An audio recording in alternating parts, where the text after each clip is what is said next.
नमस्कार साथियों, स्वागत है आप सभी का अनअकैडमी पर। मैं हूं अंकित अवस्थी। कैसे हैं आप? होपफुली आप सभी लोग बहुत अच्छे होंगे, पढ़ने के लिए एकदम तैयार होंगे। और जैसा कि आप सभी को ध्यान है कि हम लोग आप लोगों के लिए जो सेशन लाते रहते हैं, उनमें आज का सेशन वर्ल्ड ज्योग्राफी का एक महत्वपूर्ण टाइटल है, जिसका नाम है ओशन करंट्स।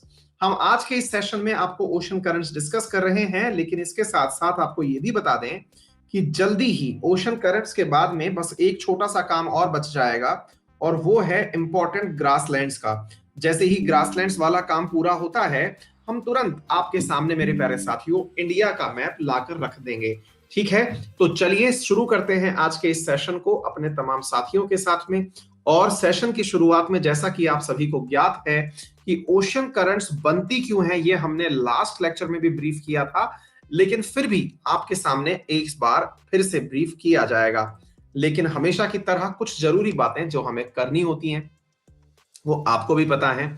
और वो क्या बातें हैं? हमको बताना होता है कि आपको अनअकैडमी पर अनअकैडमी के पेड कोर्सेज में क्या कुछ मिल सकता है। मेरे प्यारे साथियों, अनअकैडमी लाता है आप लोगों के लिए तमाम उन कोर्सेज को जो कि आपकी तैयारी के अंदर एकदम स्ट्रेटेजिकली बहुत ही महत्वपूर्ण सिद्ध हो सकते हैं। जैसे मैं आपको बताऊं मेरे प्यारे साथियों, आप लोगों के लिए अनअकैडमी पर क्या क्या चीजें उपलब्ध हैं, इधर देखिए। गेट सब्सक्रिप्शन ऑप्शन पर आप जाएंगे यूपीएससी के अंदर, तो आपको अनअकैडमी पर daily live classes, structured courses, unlimited access, जब तक चाहें जितना चाहें आप देख सकते हैं, लाइव टेस्ट और क्विजेस, ये तमाम चीजें आपको मिलती हैं अनअकैडमी पर। 100 से अधिक एडुकेटर्स की क्लासेस आपको मिलती हैं। और यहां पर मेरे प्यारे साथियों, आपको मेरे द्वारा पढ़ाया जा रहा साइंस एंड टेक्नोलॉजी का कोर्स यूपीएससी सेक्शन में मिल रहा है, और एसएससी सेक्शन के अंदर वर्ल्ड ज्योग्राफी का कोर्स मिल रहा है। आप रेफरल कोड अगर यूज करते हैं किसी भी एक कोर्स में, चाहे आप यूपीएससी में या एसएससी में, अगर आप एसएससी में यूज करते हैं तो एसएससी की तमाम क्लासेस आपको उसी सेक्शन में मिल जाएंगी, और यूपीएससी में यूज करते हैं तो यूपीएससी की तमाम क्लासेस आपको वहीं पर मिल जाएंगी। बात करूं मैं यूपीएससी की, तो यूपीएससी में साथियों हमारे द्वारा जो कोर्सेज हैं वो दो प्रकार के हैं, प्लस और आइकॉनिक। प्लस कोर्स की फीस जो है वो आप लोगों के लिए 72,000 है एक साल की, जो कि 64 दो साल की, जो कि पड़ती है अंकित 10 रेफरल कोड लगाने पर 64,000 में। 49,000 फीस है एक साल की, जो आपको पड़ती है 44,000 में। अंकित 10 रेफरल कोड लगाने पर, अंकित 10 रेफरल कोड लगाने पर आपको 10% का डिस्काउंट प्राप्त होता है। मेरे प्यारे साथियों, आप लोगों के लिए अनअकैडमी पर 28 तारीख को एक टेस्ट है सुबह 11 बजे।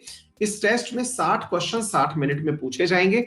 यहां पर जो परफॉर्मर रहेगा, टॉप 10 में जो व्यक्ति आएगा, उसे अनअकैडमी का एक महीने का फ्री सब्सक्रिप्शन प्लान मिल जाएगा। मेरे प्यारे साथियों, ठीक इसी प्रकार से 20 और 21 तारीख को हम ला रहे हैं आपके लिए अनअकैडमी समिट 2.0, जिसको हिंदू ग्रुप जो है वो सपोर्ट कर रहा है। हिंदू के साथ मिलकर के ये समिट आयोजित की जा रही है, जिसमें भारत के अंदर आइकॉनिक स्पीकर, 70 से अधिक ब्यूरोक्रेट्स आपके लिए यूपीएससी की स्ट्रेटजी और जीवन जीने के तरीके के ऊपर डिस्कशन करेंगे। आप इस समिट के अंदर जरूर पहुंच सकते हैं, रेफरल कोड अंकित 10 लगा करके। ये सबके लिए है, फ्री ऑफ कॉस्ट है, इसे आप ज्वाइन कर सकते हैं। अनअकैडमी पर मेरे द्वारा पढ़ाई जा रही सारी जानकारियां आपको मेरे टेलीग्राम ग्रुप t.me अंकित अवस्थी पर मिल सकती हैं। मेरे प्यारे साथियों, ये मेरा टेलीग्राम ग्रुप है, टेलीग्राम चैनल है, आप इसे ज्वाइन कर सकते हैं। चलिए साथियों, शुरू करते हैं आज के सेशन को। जैसा कि आप सभी को ज्ञात है कि हमने आपसे प्रॉमिस किया था कि हम आप लोगों को ओशन करंट्स पढ़ाएंगे। सरस्वती पूजा की आप सभी को बहुत सारी शुभकामनाएं। मैंने आप सबसे कहा था कि हम लोग आप लोगों को ओशन करंट्स आज सिखाने वाले हैं। चलिए शुरू करते हैं। हाँ जी साथियों, हाँ जी, सरस्वती पूजा के दिन क्या कुछ लोग छुट्टी वुट्टी भी रखते हैं क्या? मतलब क्लास में जो बच्चे हैं वो छुट्टी कराने के मूड में चले गए थे। कल भी बहुत सारे बच्चे जो थे वो, हमारी तरफ छुट्टियां नहीं होती हैं, हमारी तरफ तो आज मतलब स्कूलों में एडमिशन करवाए जाते हैं। अच्छा, पूजा होता है।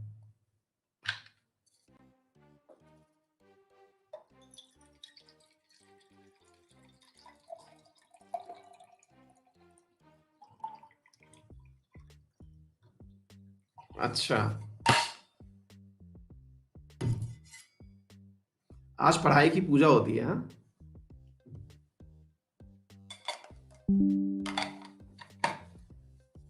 ओके।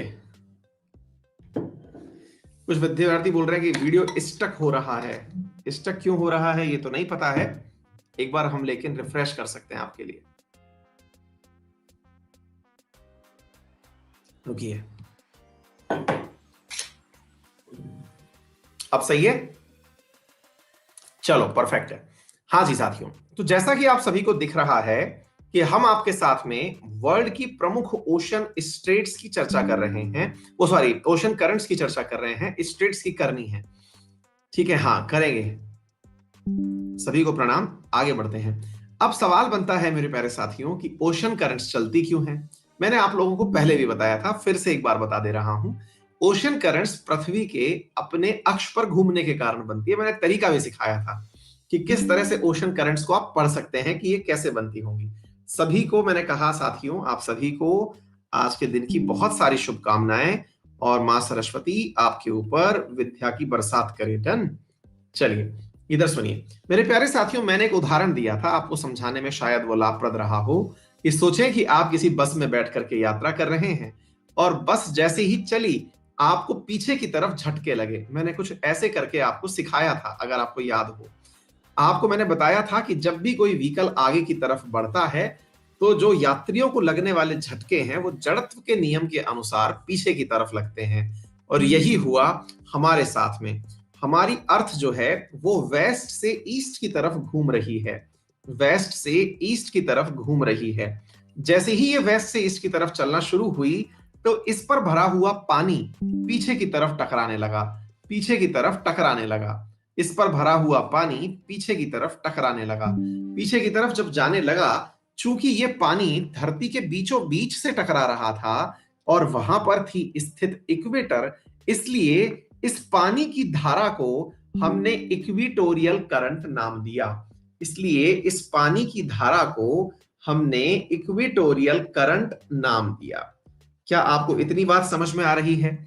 क्या है इक्विटोरियल करंट? इक्विटोरियल करंट और कुछ नहीं, जो पानी पीछे की तरफ जाके टकरा रहा है वो इक्विटोरियल करंट कहला रहा है। ठीक बात है। अब एक बड़ा सवाल बनता है। बड़ा सवाल क्या बनता है कि सर ये जो इक्विटोरियल करंट्स आपने बताई हैं, ये पानी टकराना हमें समझ में आ गया है, लेकिन सर एक बात बताइए कि ये पानी कंटिन्यूटी में बहता हुआ आगे जाता है कि मुड़ के वापस आ जाता है? तो मेरे प्यारे साथियों, ये जो पानी है ये कंटिन्यूटी में ही आगे बहता हुआ जाता है, और जहां जहां इसे कॉन्टिनेंट मिलते हैं वहां पर ये टकरा जाता है। जब कॉन्टिनेंट मिलते हैं तो ये टकरा करके अपनी दिशा बदल लेता है। दिशा बदल करके, जैसे कि यहां पर जब ये नॉर्थ अमेरिका सॉरी साउथ अमेरिकी कॉन्टिनेंट से टकराया तो इसका एक हिस्सा नॉर्थ अमेरिका की तरफ चला गया और एक हिस्सा इसका साउथ अमेरिका में दक्षिण की तरफ चला गया। अगर मैं आपको यहां दिखाऊं तो ये वाला ओशियन आपको मालूम होना चाहिए, ये वाला ओशियन मेरे प्यारे साथियों एटलांटिक ओशियन के नाम से जाना जाता है।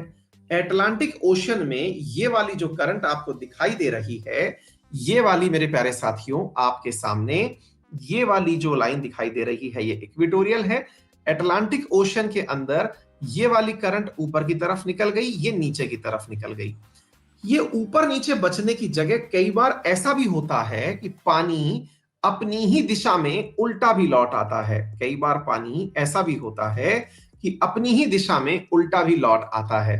जो इक्वेटर पर पानी अपनी ही दिशा में उल्टा लौट आए, देखिए फिर से समझिए, मान लीजिएगा कि आपके सामने एक दीवार बनी हुई है, ऐसे समझने का प्रयास कीजिए। ये दीवार है, दीवार पर यहां पर से पानी आपने फेंका, आपने पानी यहां से फेंका। आप इसका प्रयोग सिंपल से अपने घर पे भी कर सकते हैं। कैसे? कि आप अपने घर पर किसी दीवार पर तेज पानी फेंक के देखें। जब आप दीवार पर पानी फेंकेंगे तो वो पानी ऐसे बिखरेगा, वो ऐसे बिखरेगा, लेकिन कुछ बूंदें आपके चेहरे पर भी आकर पड़ेंगी। दीवार पर जब आप पानी मारोगे तो हो सकता है कि कुछ बूंदें आप पर भी आकर के। अब एक कुछ विद्यार्थी बार बार बफर लिख रहे हैं, एक बार बता दीजिए कि क्या मैं आपको सही से सुनाई और दिखाई पड़ रहा हूं? क्या मैं आपको सही से सुनाई और दिखाई पड़ रहा हूं? 90% लोगों को है, इसका मतलब इशू तो है। दैट मीन्स इशू तो है। एक मिनट, अगर आप 1 मिनट का बफर आएगा, फिर मैं नेट चेंज कर रहा हूं, उसका बफर आएगा, होल्ड करना।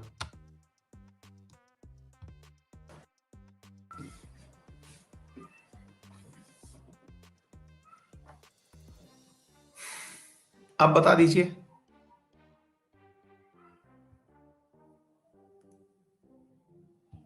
अब सही से।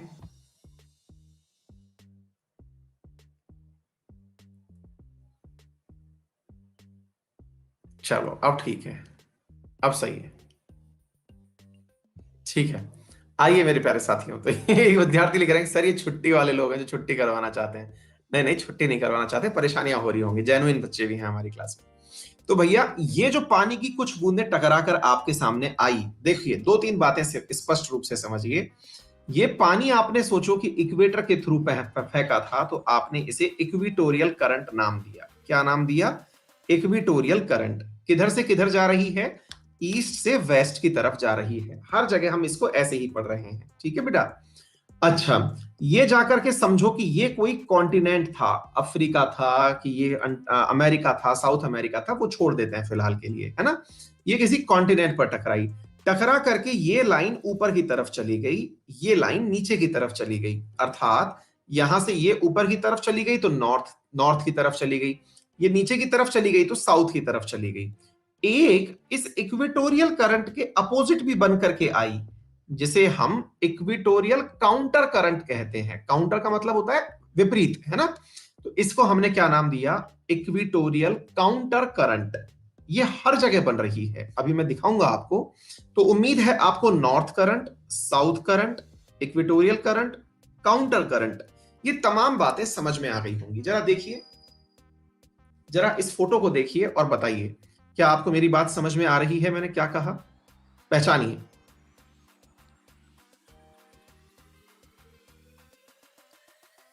क्या था इधर? इधर देखिए आप, ये इक्विटोरियल काउंटर करंट है, शायद आपको नजर आ जाए। ये रहा काउंटर करंट, ये नॉर्थ इक्विटोरियल और ये साउथ इक्विटोरियल। ठीक बेटा, यहां तक समझ में आ गया सभी को? लौटती हुई करंट काउंटर करंट। ऐसे ही इधर देखो बेटा, नॉर्थ इक्विटोरियल, साउथ इक्विटोरियल, और लौटकर जो आ रही है उसका नाम इक्विटोरियल काउंटर करंट। ठीक है बेटा, यहां तक समझ में आ गया। इधर देखते हैं। सर प्रॉब्लम हो रही है, आवाज नहीं आ रही है, बफरिंग हो रही है।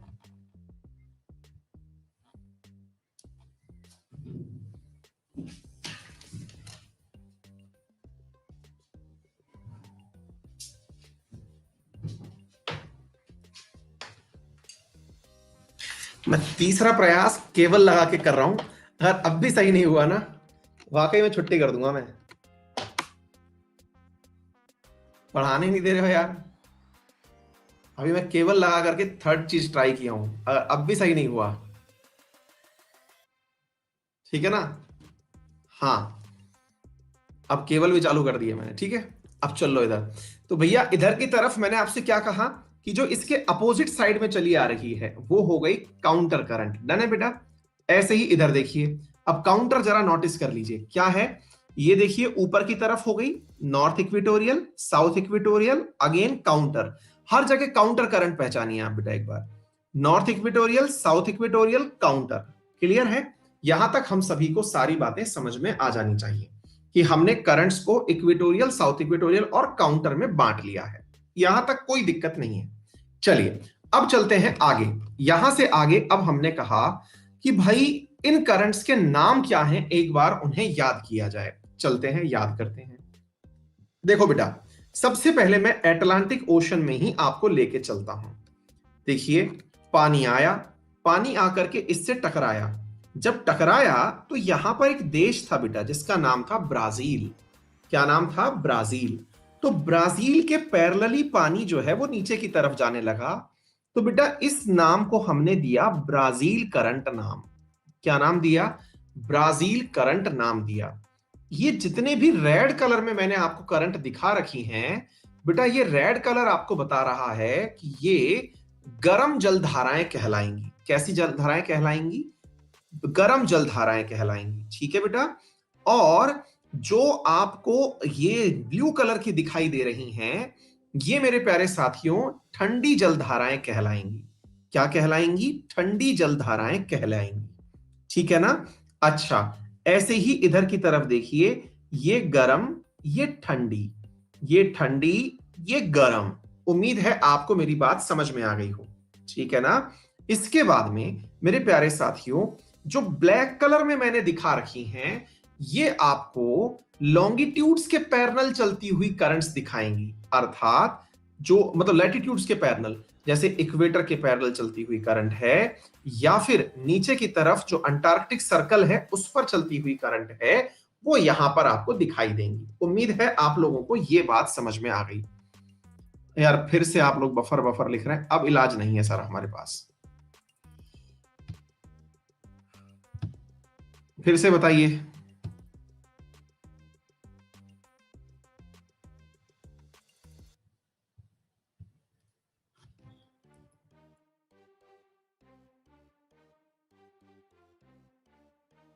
भाई मैं एक चीज आपके लिए और कर सकता हूँ, नेट चेक स्पीड कर सकता हूँ, मैं करके देखता हूँ, देखो।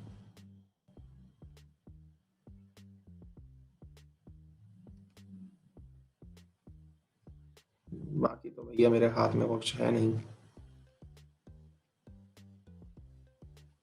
वो भी सब सही चल रहा है भाई।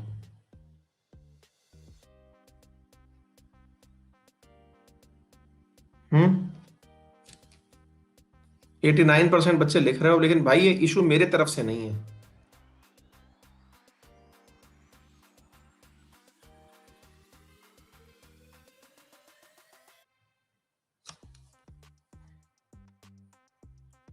देख मुझे भी रहा है, पर मैं करूं क्या, आप मुझे बताइए।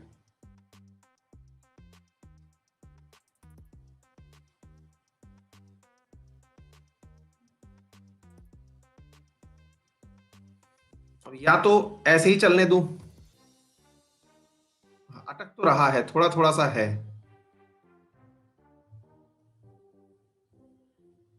चलने देते हैं थोड़ा सा, मतलब मैं ही तो नहीं दिखूंगा, मेरी आवाज तो आ रही होगी ना। मुझे मत देखो, ज्यादा से ज्यादा ये हो सकता है अटक रहा है, ये मुझे भी नोटिस हो रहा है अब, लेकिन बहुत माइनर है वो, है ना? हाँ। अब सुनिए साथियों, अब क्या है, ये ब्राजील, ब्राजील देश के ऊपर नाम दिया हमने, है ना?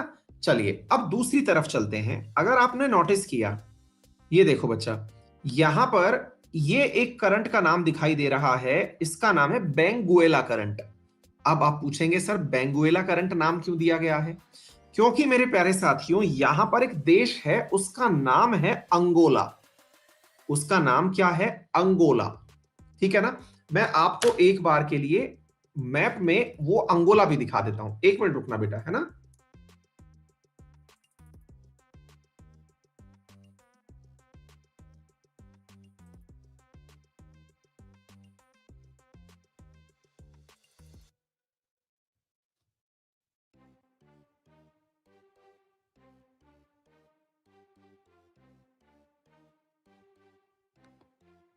नामीबिया के जस्ट ऊपर है अंगोला। एक सेकंड बस। यार ये जिफ इमेज क्यों आ जाती है? क्या है कि हर चीज के पीछे कोई ना कोई लॉजिक है, और वो लॉजिक जो है ना, वो हम आपके सामने दिखाना तो चाहते हैं, पर प्रभु करें क्या, अब भी फंसे हुए हैं। आपके लिए जो भी मैं ओपन कर रहा हूँ वो आ जा रहा है उसमें, जिफ इमेज में।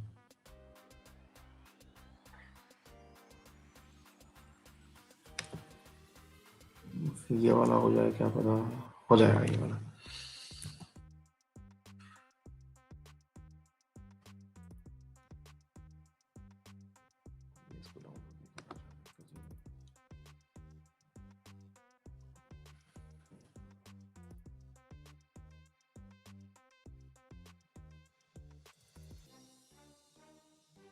रुक जाओ भाई, आज लग तो यही रहा है कि कईयों की मनोकामनाएं पूरी होंगी कि सर हमारी छुट्टी कर दो, लेकिन काम हम तो अड़ के करेंगे भाई। इधर देखो, अब ये थोड़ा सा ब्लर सा इमेज आया है, इधर देखिए, ये है अंगोला। ठीक है ना? अब अंगोला के पास में यहां पर एक जगह है साथियों, जिसका नाम है बेंगुएला। अंगोला के किनारे पर एक जगह है जिसका नाम क्या है? बेंगुएला। उस बेंगुएला के कारण यहां पर जो करंट आ रही है उसका नाम है बेंगुएला। क्या आपको मेरी बात समझ में आ रही है? फिर से समझिए, अंगोला के तटवर्ती एक जिला, जैसे अपने इंडिया में जैसे तट पर मुंबई है, तो ऐसे ही इसे अंगोला के तट पर बेंगुएला नामक एक जगह है, जिसका नाम क्या हो गया, जिसके नाम के ऊपर क्या करंट का नाम दे दिया गया, बेंजुएला करंट नाम दे दिया गया। ठीक है बेटा, चलिए इसके बाद में दूसरी बात बताता हूं मैं आपको। तो आपने कैसे कैसे याद किया चीजों को, फिर से देखते हैं। इधर हुआ ब्राजील करंट ब्राजील के नाम पर हो गया। ये सारा कौन सा महासागर है ऊपर से नीचे तक, ये पूरा आपको कॉमन सेंस से पता चल जाना चाहिए ना। ये नॉर्थ अमेरिका, ये साउथ अमेरिका, ये अफ्रीका, तो इनके बीच में क्या हो गया, अटलांटिक महासागर। तो हम लोग साउथ अटलांटिक की बात कर रहे हैं, तो ब्राजील और बेंगुएला। अब सवाल बनता है, ब्राजील गर्म क्यों है और बेंगुएला ठंडी क्यों है ना। एक बहुत बेसिक सा सवाल बनता है, क्या है मेरे प्यारे साथियों, कि ये सर्वाधिक गर्म क्यों है और ये गर्म क्यों, ये ठंडी क्यों है, इसके पीछे रीजन समझो। देखो बेटा, नीचे की तरफ जब हम चल रहे हैं, तो नीचे की तरफ ब्राजील पर पहुंचे। ब्राजील पर पहुंच करके हमने नीचे क्या देखा, कि नीचे भी पानी बहने लग रहा है। पानी बहने लग रहा है बिल्कुल वैसे ही जैसे कि हम लोगों ने अभी इक्वेटर का पानी देखा था। जैसे अंटार्कटिका के पास भी पानी यूं चल रहा था, यूं चल रहा था, फिर उसका काउंटर भी बना होगा, तो उसका काउंटर भी चल रहा था। ये देखिए, अंटार्कटिक सरकमपोलर पानी चल रहा था। तो मेरे प्यारे साथियों, ये नीचे तो था ठंडा पानी क्यों, क्योंकि ये यहां पर अंटार्कटिका से आ रहा था। ऊपर की तरफ इक्वेटर पर था गर्म पानी। तो देखो, ऊपर से गर्म पानी, नीचे से ठंडा पानी, है ना। तो ये इक्वेटर का गर्म पानी आया, तो ब्राजील की करंट कौन सी करंट कहलाई, वार्म करंट कहलाई। और जब नीचे का ठंडा पानी उससे मिला, तो मेरे प्यारे साथियों, यहां से ये जो पानी था, ये क्या कहलाया, ठंडा पानी, यानी ठंडी करंट, तो बेंगुएला।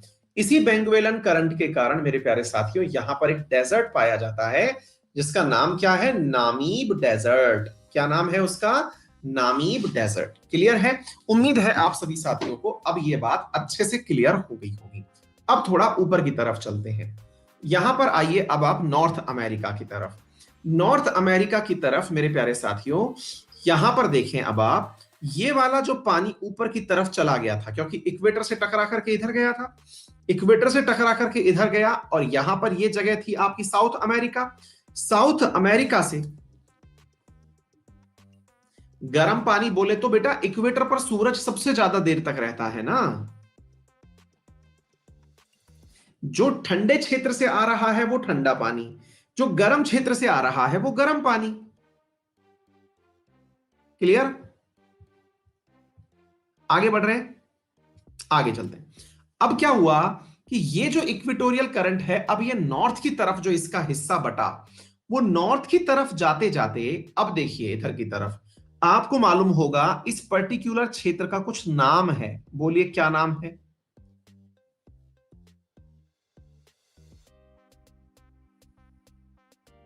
Gulf of Mexico. बहुत बढ़िया। ये वाला क्षेत्र का कुछ नाम है,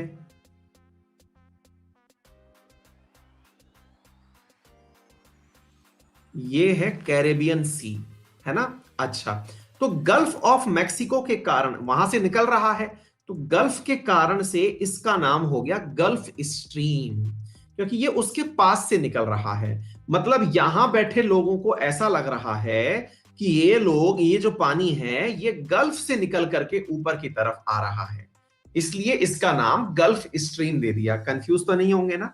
ठीक है। अगर आप दूसरी तरीके से देखें, तो भाई देखने पर ऐसा लगता है कि ये पानी 3 जगह से जमीन से घिरा हुआ है। तो मैंने आप लोगों को क्या कहा हुआ है, बे, बाइट और गल्फ, ये तीनों एक जैसे ही हैं। क्या आपको मेरी बात समझ में आ रही है? तो ऐसी स्थिति में मेरे प्यारे साथ, सागर तुम फिर से आ गए, तुम फिर से आ गए ना। इतने दिन तक तुम अंदर ध्यान हो गए थे, फिर से आ गए तुम, हैं? अब इधर देखो, हाँ जी, तो ये गल्फ स्ट्रीम आ गई। और गल्फ स्ट्रीम के बाद में अब यहां पर ध्यान से देखें, ये गल्फ स्ट्रीम जब आई, तो आकर के, चूंकि ये इस तरह से घुस करके आई है, तो यहां से टकरा करके ये ऊपर की तरफ निकल गई। अच्छा, ऊपर की तरफ निकल गई। ऊपर की तरफ जब जा ही रही थी, तो यहां पर एक देश था जिसका नाम था नॉर्वे। तो नॉर्वे के पास से निकली, तो इसका नाम हो गया नॉर्वेजियन करंट। क्या नाम हो गया बेटा इसका? नॉर्वेजियन करंट हो गया। क्या आपको मेरी बात समझ में आ गई? दोबारा देखिए, गल्फ स्ट्रीम, गल्फ स्ट्रीम अगर बहुत तेज आती तो पानी को ऊपर तक ले जाती। कहां तक? नॉर्वेजियन सी तक ले जाती। आपको मालूम है मेरे प्यारे साथियों, कई बार प्रश्न ये पूछा जाता है कि क्या कारण है कि नॉर्वे के आसपास ये वाले जो तट हैं इन पर जो समुद्र के संचालन है वो जारी रहता है। समुद्र का संचालन जो है वो जारी रहता है, यानी कि यहां से जो पानी क्या कहते हैं ना उसको, होने को तो ये वो आर्कटिक क्षेत्र है, और आर्कटिक क्षेत्र के अंदर जो समुद्र है उसकी बर्फ जो है वो जमती नहीं है। समुद्र की बर्फ जमती नहीं है। और इस तरफ सामने देखोगे तो ग्रीनलैंड जहां पर स्थित है, यहां पर इसके बिल्कुल सेम कोऑर्डिनेट्स पर यहां से कोई भी पानी का जहाज क्रॉस नहीं हो पाता, क्योंकि ये बर्फ में खड़े हुए हैं। तो नॉर्वे को जो फायदा मिला हुआ है, नॉर्वे का जो ट्रेड आसान हुआ है, वो नॉर्थ सी और उसके साथ साथ मेरे प्यारे साथियों, ये जो पूरा की पूरा आपको मालूम है, ये वाला जो क्षेत्र है, मालूम होना चाहिए, याद होगा आपको, नॉर्थ सी वाला क्षेत्र है, यहां डेनमार्क स्थित है। तो ये नॉर्थ सी, बाल्टिक सागर, तो ये पूरा की पूरा वो क्षेत्र है जो कि ट्रेड कर पाता है इस नॉर्वेजियन करंट के कारण। इस नॉर्वेजियन करंट के कारण यहां के पानी के जहाज चल पाते हैं। ठीक बात है, अच्छी बात है। अब ये पानी जो है नॉर्वेजियन का, ये थोड़ा और ऊपर घूमा तो भैया जमीन ही खत्म हो गई। तो भैया लौट करके वापस चले तो मेरे प्यारे साथियों, इन्हें चलते समय, अच्छा कई बार ये पानी जो है ना ये इस तरफ भी मुड़ जाता है, और ऐसा कहते हैं कि व्हाइट सी, रशिया को कई बार इस व्हाइट सी से पानी के जहाज निकालने में यही नॉर्वेजियन करंट जो है जो मदद करती है। ठीक है ना, बिल्कुल ये बेरेंट सी वाला क्षेत्र है, व्हाइट सी वाला क्षेत्र है, तो ये मदद करती है। क्लियर है, अच्छी बात है। अब क्या होता है साथियों, ये पानी लौटना शुरू हुआ आर्कटिक क्षेत्र से। आर्कटिक से लौटना शुरू हुआ तो डेनमार्क का एक बहुत बड़ा आइलैंड है जिसका नाम क्या है? ग्रीनलैंड।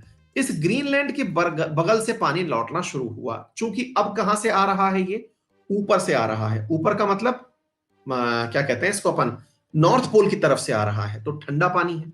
ठंडा पानी आ रहा है, ग्रीनलैंड के बगल से निकल रहा है, इसलिए इसे क्या नाम दे दिया? ग्रीनलैंड करंट नाम दे दिया। ये ठंडा है। ठीक बात है। अब इधर की तरफ चलिए, नीचे की तरफ चल रहे हैं। नीचे की तरफ जब चल रहे हैं तो ये ऊपर से नीचे की तरफ पानी आ रहा है। यहां पर मेरे प्यारे साथियों एक क्षेत्र है, उसका नाम ही लेब्राडोर है। ये पानी उस जगह ठंडा ही पानी है जो लौटता आ रहा है। इस कैनेडियन सी से भी पानी लौट करके आ रहा है, और इस ठंडे पानी का नाम लेब्राडोर करंट कहलाया। तो इधर देखिए, गल्फ स्ट्रीम गई थी, नॉर्वेजियन करंट तक गई थी, ऊपर से ग्रीनलैंड करंट बन के लौटी, लेब्राडोर करंट बन करके लौटी, और यहां पर मेरे प्यारे साथियों ये दोनों ठंडी और गर्म जलधाराएं मिल गई। ठंडी और गर्म जलधाराएं, मैंने कलर पहले ही बता रखा है। ग्रीन कलर जो है वो किसका है? ठंडे का है। रेड कलर जो है वो गर्म का है। क्लियर है? तो मेरे प्यारे साथियों ठंडी और गर्म जलधाराएं प्रॉपर तरीके से यहां पर मिल गई, और यही कारण है कि यहां पर जबरदस्त मछली उत्पादन होता है। मेरे प्यारे साथियों, यदि आप लोगों ने अमेरिका का नक्शा देख रखा हो तो ये ग्रेट लेक्स हैं, और ग्रेट लेक्स के इसी तट पर स्थित है न्यूयॉर्क सिटी। और वो मेरे प्यारे साथियों ये पूरा की पूरा जो क्षेत्र है ये मछली उत्पादन के लिए बहुत ज्यादा फेमस है। ठीक है ना?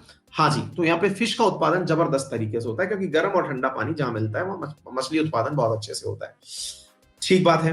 अब इसके अलावा कई बार ऐसा होता है कि ये जो पानी था जो गल्फ स्ट्रीम से चल के आ रहा था, ये ऊपर की तरफ नहीं गया, तो क्या किया? ये अटलांटिक ओशन से, क्योंकि कई बार ऐसा भी होता है ना कि बहुत तेज पानी आया ही नहीं तो ऊपर जाएगा कैसे, कई बार ये यहीं से कल्टी मार जाता है, यहीं से लौट जाता है। यहीं से लौट गया मतलब तेज अगर पानी फिका तो ऊपर तक चला गया, अगर तेज नहीं फिका तो यहीं से लौट गया। तो यहां से जब लौटने लगा तो इसका नाम नॉर्थ एटलांटिक ड्रिफ्ट हो गया।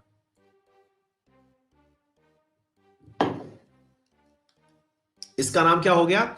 नॉर्थ एटलांटिक ड्रिफ्ट हो गया। ठीक है, नॉर्थ एटलांटिक ड्रिफ्ट का मतलब होता है बहुत स्लो गति से जाता हुआ पानी। ठीक है, तो ये बहुत स्लो गति से जाता हुआ पानी था जो यहां से निकला, निकल करके मेरे प्यारे साथियों यहां पर आकर के गुजरा और इसका नाम हुआ कैनेरी करंट। क्या नाम दिया गया? कैनेरी करंट इसका नाम दिया गया। कैनेरी करंट अगेन मेरे प्यारे साथियों जब यहां पहुंचती है तो ये नॉर्थ इक्वेटोरियल में शामिल हो जाती है। उम्मीद है आप सभी साथियों को ये बात अच्छे से समझ में आ गई होगी कि दिशाओं का ज्ञान किस प्रकार से हुआ जरूरी है। ठीक है ना? हाँ जी, क्लियर? किसी को कोई भी दिक्कत हो तो प्लीज बताएं।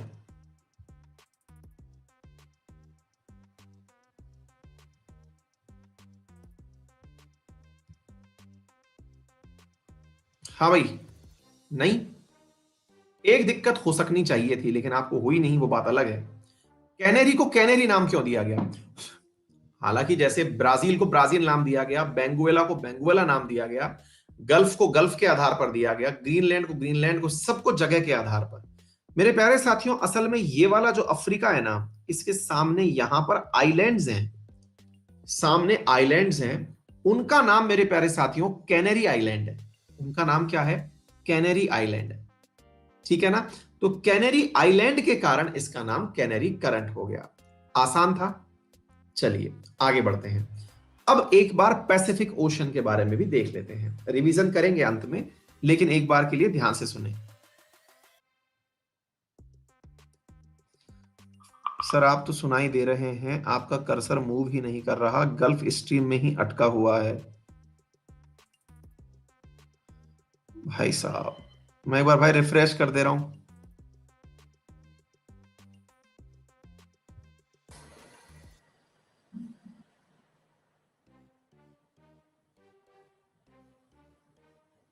अब सही है भाई? देखिए मैं मेरी तरफ से जो कर सकता हूं मैं सारे प्रयास कर चुका हूं, इंटरनेट बदल चुका हूं, केबल लगा चुका हूं, 4 बार रिफ्रेश कर चुका हूं। ठीक है भाई, चलिए आगे सुनिए मेरे प्यारे साथियों।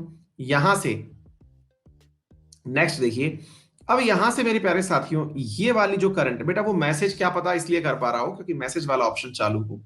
हाँ जी, इधर देखें आप, इधर क्या है, ये वाला जो पूरा की पूरा क्षेत्र था जो पैसिफिक ओशन के सामने था, यहां पर भी पैसिफिक ओशन में north equatorial current, south equatorial current, counter current बिल्कुल वैसे ही आ रही थी।